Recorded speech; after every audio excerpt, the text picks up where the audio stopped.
Johannesburg witnessed an explosive and tense moment outside the African National Congress's headquarters at Luthuli House when angry protesters, fed up with the endless promises and lack of visible results, turned their frustrations directly at President Cyril Ramaphosa. The chants of "Enough is enough. We want change" echoed through the streets, drowning out the attempts of ANC marshals and security personnel to restore order. The atmosphere was charged long before Ramaphosa's arrival. For weeks, whispers of discontent had been circulating among ANC supporters and ordinary South Africans who feel abandoned by the government's failure to deliver on its promises of jobs, economic recovery, and accountability. Many arrived at Luthuli House not to show support, but to confront the very leadership they blame for the nation's ongoing hardships. By the time the president stepped onto the makeshift podium, the crowd's anger was already boiling over. What was meant to be a routine engagement quickly turned into a spectacle of defiance. Ramaphosa tried to address the crowd, speaking about renewal, unity, and the importance of patience in solving South Africa's challenges. But the words fell flat. Instead of applause, boos and jeers rained down on him. Placards reading, "Ramaphosa must go," and "We want jobs, not excuses," were lifted high above heads. Some in the crowd accused him of betraying the very people who trusted him to clean up the corruption that defined the Zuma era, claiming that under his leadership, nothing had truly changed. Security officials looked visibly shaken as chants intensified. "We are tired of lies. No more corruption," and "People before politics," rolled like thunder through the gathering. What shocked political observers most was that the anger did not only come from opposition members or unaffiliated citizens, it was the ANC's own base, ordinary supporters who once believed in Ramaphosa's promises of a new dawn. The symbolism of the moment was not lost.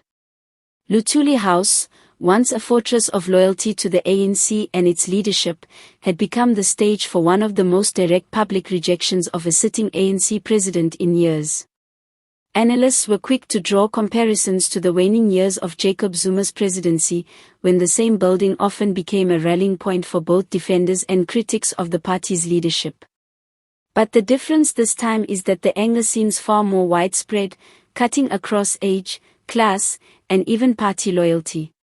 For many in attendance, the booing was more than just an emotional reaction, it was a collective declaration that enough empty speeches and half-hearted reforms have been tolerated.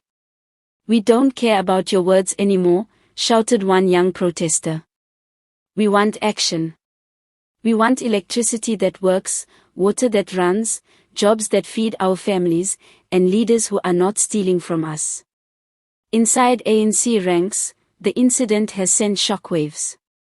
Some leaders privately admitted that the public humiliation of Ramaphosa at the party's own headquarters is a sign of a deepening crisis. The fear is that if the president cannot command respect in front of his own base, he will struggle even more to rally the broader nation behind him as elections draw nearer. Critics argue that Ramaphosa has squandered opportunities to truly change the course of the country. While he came into office on the promise of rooting out corruption, reforming state-owned enterprises, and stabilizing the economy, progress has been slow and uneven. Load shedding, unemployment, and widening inequality remain daily realities for millions of South Africans. Meanwhile, those within the ANC who oppose Ramaphosa have seized on the Luthuli House incident as proof of his weakened position. Some factions are already suggesting that the time has come to consider alternative leadership if the party hopes to retain its dominance. Others, however, defend the president, insisting that the crowd's anger reflects broader frustrations with the entire political system, not just him alone. But for the ordinary people who gathered that day, the message could not have been clearer. The booing, the chanting, and the placards were not simply about politics, they were cries of desperation from citizens who feel betrayed, abandoned, and exhausted by years of promises unfulfilled. As Ramaphosa left the stage, his face visibly tense, the chants of "Enough is enough" followed him into the building. Whether this moment becomes a turning point in his presidency, or simply another signpost on the ANC's path of decline, remains to be seen. What is certain is that the patience of South Africans is running dangerously thin and the calls for change are louder than ever.